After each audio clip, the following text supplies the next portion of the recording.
स्वागत है आपका हमारे चैनल बोर्ड क्लासेस पर। आज हम लोग खुफिया सीरीज का पार्ट 2 देखने वाले हैं। ठीक है, खुफिया सीरीज का पार्ट 2 देखने वाले हैं। आज हम लोग इम्पोर्टेंट क्वेश्चन को देखने वाले हैं। इतना देख के चले जाओ, कंफर्म है इसमें से बहुत सारा आपको क्वेश्चन दिखने को मिल जाएगा डायरेक्ट एग्जाम में। ठीक है, तो आइए हम बगैर वक्त बर्बाद किए, आपके पास भी वक्त नहीं है तो बगैर वक्त बर्बाद किए हम लोग क्वेश्चन की ओर बढ़ते हैं और लास्ट में बता दीजिएगा कि आपने कितना बनाया। ठीक है, पहला क्वेश्चन क्या कह रहा है, पहला क्वेश्चन देखते हैं। अनुवांशिक कूट में कितने कूट होते हैं? अनुवांशिक कूट में कितने कूट होते हैं? तो 64 कूट होते हैं। डी हमारा करेक्ट आंसर हो जाएगा। ठीक है, अगला सवाल की ओर बढ़ते हैं। अगला सवाल मेरा क्या कर रहा है, अगला सवाल कर रहा है कि मानव मादा में अंडोत्सर्जन को प्रेरित करने वाला हार्मोन कौन है? अंडोत्सर्जन को प्रेरित करने वाला हार्मोन क्या कहलाता है? तो हमारा प्रोजेस्टेरॉन कहलाता है, प्रोजेस्टेरॉन कहलाता है। ठीक है, बी हमारा करेक्ट आंसर हो जाएगा। अगले सवाल की ओर बढ़ते हैं। अगला सवाल मेरा क्या कह रहा है कि भ्रूण कोश की उत्पत्ति निम्नांकित किससे होती है? भ्रूण कोश की उत्पत्ति किससे होती है? तो वो हमारा हो जाती है गुरु बीजाणु से। सी हमारा करेक्ट आंसर हो जाएगा। ठीक है, ये हमारा बहुत ही वीवीआई क्वेश्चन है और ये खुफिया सीरीज का हिस्सा है। ठीक है, खुफिया सीरीज आप समझ रहे हैं खुफिया क्यों नाम है इसका। अगला सवाल देखते हैं। अगला सवाल मेरा क्या कर रहा है कि एड्स के लिए इनमें से कौन जांच उपयुक्त है? तो एड्स के लिए ELISA। ठीक है, सी हमारा करेक्ट आंसर याद रखिएगा। इलीसा। ठीक है, इलीसा। अगला सवाल देखते हैं। अगला सवाल मेरा क्या कह रहा है कि निम्नांकित कौन एंजाइम पीसी बार तकनीक में इस्तेमाल होता है? पीसी बार तकनीक में कौन सा एंजाइम इस्तेमाल होता है? तो वो होता है टैक पॉलीमरेज पीसी बार। ठीक है, सी हमारा करेक्ट आंसर हो जाएगा। याद रखते चलिएगा, याद नहीं आ रहा तो ट्रिक करके याद रखिए, लेकिन याद करके जाइए तभी आपका क्वेश्चन बन पाएगा। ठीक है, अगला सवाल देखते हैं कि डीएनए अंगुल छापी का आधार क्या है? डीएनए अंगुल छापी का आधार क्या होता है? तो वो हमारा हो जाता है अनुक्रम में बहुरूपता। ठीक है, करेक्ट आंसर हो जाएगा। अगला सवाल देखते हैं। अगला सवाल क्या कर रहा है कि ऊर्जा का स्थानांतरण एक पोषी स्तर से दूसरे में कितना प्रतिशत होता है? ऊर्जा का स्थानांतरण एक पोषी स्तर से दूसरे में कितने का स्थानांतरण होता है? तो वो हो जाता है 10% का। ठीक है, बी हमारा करेक्ट आंसर हो जाएगा। अगला सवाल की ओर बढ़ते हैं। अगला सवाल मेरा क्या कर रहा है कि जीवाणु एवं कवक क्या होते हैं? जीवाणु और कवक क्या होते हैं भाई? तो अपघटक होते हैं। जीवाणु कवक क्या होते हैं? अपघटक होते हैं। सी हमारा करेक्ट आंसर हो जाएगा। अगला सवाल देखते हैं। अगला सवाल क्या कर रहा है कि मिथेनोजेंस इनमें से क्या उत्पादित नहीं करता है? मिथेनोजेंस क्या उत्पादित नहीं करता है? तो वो हमारा हो जाता है ऑक्सीजन उत्पादित नहीं करता है। ठीक है, बी हमारा करेक्ट आंसर हो जाएगा। अगले सवाल की ओर बढ़ते हैं। अगला सवाल क्या है, बहुत ही इंपॉर्टेंट है कि निम्नलिखित में नाइट्रोजन फिक्सर कौन है? तो इनमें से नाइट्रोजन फिक्सन एनाबेना तथा नोस्टॉक क्या है? नाइट्रोजन फिक्सर है। ठीक है, अगला सवाल देखते हैं। अगला सवाल मेरा क्या कह रहा है 2n+-1 तथा 2n+-2 की स्थिति क्या कहलाती है? तो 2n+-1 एंड 2n+-2 की स्थिति क्या कहलाती है? वो हमारा कहला जाती है असुगुणिता। ठीक है, अगला सवाल देखते हैं। अगला सवाल मेरा क्या कह रहा है, अगला सवाल कह रहा है कि डीएनए पर पराबैंगनी किरणें के असर से क्या प्रभावित पड़ता है? डीएनए पर पराबैंगनी जब किरणें पड़ती है तो क्या प्रभावित पड़ता है? तो उस पर थाइमिन डाइमर बनता है। जब पराबैंगनी किरणें पड़ती है डीएनए पर तो थाइमिन डाइमर बनता है। सी हमारा करेक्ट आंसर हो जाएगा। अगले सवाल की ओर बढ़ते हैं। अगला सवाल मेरा क्या कर रहा है कि मनुष्य के लिंग निर्धारण का कारक कौन है? मनुष्य में जो लिंग निर्धारण होता है वो कौन सा होता है?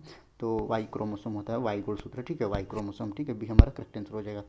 याद रखिएगा वाई, एक्स नहीं वाई। ठीक है, अगला सवाल देखते हैं। अगला सवाल क्या कर रहा है कि आर्कियोप्टेरिक्स किस काल में पाया जाने वाला जीवाश्म पक्षी था? आर्कियोप्टेरिक्स किस काल में पाया जाता था? तो वो हमारा जुरासिक काल में पाया जाता था। ठीक है, ये हमारा करेक्ट आंसर हो जाएगा। अगले सवाल की ओर बढ़ते हैं। अगला सवाल मेरा क्या कह रहा है कि जंतुओं तथा पौधों के बीच संयोजी कड़ी कौन है? जंतुओं तथा पौधों के बीच संयोजी कड़ी हमारा युगलीना जंतुओं तथा पौधों के बीच संयोजी कड़ी है। ठीक है, सी हमारा करेक्ट आंसर हो जाएगा। अगले सवाल की ओर बढ़ते हैं। अगला सवाल मेरा क्या कर रहा है, अगला सवाल मेरा कह रहा है कि जेम्यूल्स किसकी विशेषता है? जेम्यूल्स किसकी विशेषता है भाई? तो बताते चलो। स्पंज की, ठीक है, ये हमारा करेक्ट आंसर हो जाएगा। अगला सवाल देखते हैं। अगला सवाल मेरा क्या कह रहा है कि किन पौधों में निषेचन के लिए जल माध्यम आवश्यक है? जल माध्यम आवश्यक किस पौधे के लिए निषेचन का है? तो वो हमारा हो जाएगा हाँ, टेरिडोफाइट। हमारा क्या हो जाएगा, माफ़ कीजिएगा, टेरिडोफाइट। सी हमारा करेक्ट आंसर हो जाएगा, टेरिडोफाइट। अब टिक लगाते चलिएगा, लास्ट में बताना ना भूलिएगा कब में कितना किया, और लाइक सब्सक्राइब करना बिल्कुल ना भूलिएगा, ठीक है, क्योंकि आगे ऐसे ऐसी सीरीज आती रहेंगी आप लोग का, और भी मदद मिलते रहेगा सारी एग्जामों में, ठीक है। अगला सवाल देखते हैं कि किस मादा जंतु में मध चक्र नहीं होता है? किस मादा जंतु में मध चक्र नहीं होता है? तो मनुष्य में मध चक्र नहीं होता है। इसमें क्या होता है, धर्म चक्र होता है, ठीक है, ठीक है, याद रखिएगा। मनुष्य में धर्म चक्र होता है और गाय में मध चक्र होता है, ठीक है। आगे देखते हैं अगला सवाल क्या होता है कि अंडाणु के कोशिका द्रव्य में कौन सी संरचना नहीं होती है? अंडाणु के कोशिका द्रव्य में कौन सी संरचना नहीं होती है? सेंट्रोसोम नहीं होती है। अगला सवाल देखते हैं। अगला सवाल मेरा क्या कर रहा है, ट्रापोनेमा और पैलिडम किस बीमारी का रोगजनक है? ट्रैपोनेमा और पैलिडम किस बीमारी का रोगजनक है? तो ये हमारा किस बीमारी का रोगजनक है? तो ये हमारा सिफिलिस, हाँ, ये हमारा करेक्ट आंसर हो जाएगा, सिफिलिस का, ये हमारा करेक्ट आंसर हो जाएगा। अगला सवाल बढ़ते हैं। अगला सवाल मेरा क्या कह रहा है, अगला सवाल मेरा कह रहा है कि टी सी लूप निम्नांकित किस आरएनए में पाया जाता है? टी सी लूप किस आरएनए में पाया जाता है? तो वो हमारा स्थानांतरण आरएनए में, ठीक है, आरएनए में, ठीक है, याद रखिएगा। अगला सवाल देखते हैं। अगला सवाल मेरा क्या कह रहा है कि प्रतिलेख की क्रिया में किस एंजाइम की आवश्यकता होती है? प्रतिलेख की क्रिया में किस एंजाइम की आवश्यकता होती है? तो वो आरएनए पॉलीमरेज की प्रतिलेख में आवश्यकता होती है, ठीक है, याद रखिएगा। डी हमारा करेक्ट आंसर हो जाएगा। अगले सवाल की ओर बढ़ते हैं। अगला सवाल मेरा क्या कह रहा है कि कीटों तथा पक्षियों के पंख किस तरह के अंग कहलाते हैं? कीटों तथा पक्षियों के पंख किस तरह के अंग कहलाते हैं? वो असमजात अंग कहलाते हैं, असमजात अंग, ठीक है, बी हमारा करेक्ट आंसर हो जाएगा, असमजात, ठीक है। अगले सवाल की ओर बढ़ते हैं। अगला सवाल मेरा क्या कह रहा है कि मरुस्थलीय अनुकूलन का उदाहरण निम्नलिखित में से कौन है? मरुस्थलीय अनुकूलन का उदाहरण निम्नलिखित में से कौन है? तो वो ऊँट और नागफनी, हाँ, अमरबेल नहीं होगा, ठीक है, ए और बी दोनों, ऊँट एवं नागफनी मरुस्थलीय स्थानों पर जीवित रहते हैं, ठीक है। अगला सवाल देखते हैं। अगला सवाल मेरा क्या कह रहा है कि बीसीजी वैक्सीन किस बीमारी के बचाव के लिए दिया जाता है? बीसीजी किस बीमारी से बचाव के लिए दिया जाता है भाई? तो वह क्षय रोग, ठीक है, क्षय बीमारी, ठीक है, क्षय बीमारी, ठीक है, टीबी जिसको बोलते हैं, ट्यूबरक्लोसिस। अगला सवाल देखते हैं। अगला सवाल देखते हैं। अगला सवाल क्या कर रहा है कि निम्नलिखित में रेबीज बीमारी का रोगजनक कौन है? निम्नलिखित में रेबीज बीमारी का रोगजनक कौन है? वो विषाणु है, विषाणु। रेबीज कब होता है? जब कुत्ता काट देता है, उसका सलाइवा में विषाणु होता है, ठीक है। अगला सवाल देखते हैं। अगला सवाल क्या कह रहा है कि निम्नांकित में कौन स्व असंक्राय बीमारी है? स्व असंक्राय बीमारी कौन सा है? तो वो हमारा मियास्थेनिया ग्राफिस हमारा स्व असंक्राम्य बीमारी है, ठीक है। अगले सवाल की ओर बढ़ते हैं। अगला सवाल मेरा क्या कह रहा है कि सुनहरे धान में कौन सा ट्रांसजीन है? सुनहरे धान में कौन सा ट्रांसजीन है? तो वो हमारा फाइटोइन सिंथेटेज बी हमारा करेक्ट आंसर हो जाएगा। अगले सवाल की ओर बढ़ते हैं। अगला सवाल मेरा क्या कह रहा है कि बीटी टॉक्सिन क्या होता है? बीटी टॉक्सिन क्या है भाई? तो बीटी टॉक्सिन हमारा एक अंतःकोशिकीय क्रिस्टलीन प्रोटीन है, अंतःकोशिकीय क्रिस्टलीय प्रोटीन। बीटी क्या है? अंतःकोशिकीय क्रिस्टलीय प्रोटीन है, ठीक है, बीटी, याद रखिएगा। अगले सवाल की ओर बढ़ते हैं। अगला सवाल मेरा क्या कह रहा है कि निम्नांकित में कौन मछली की विदेशी प्रजाति है? मछली की विदेशी प्रजाति कौन सा है?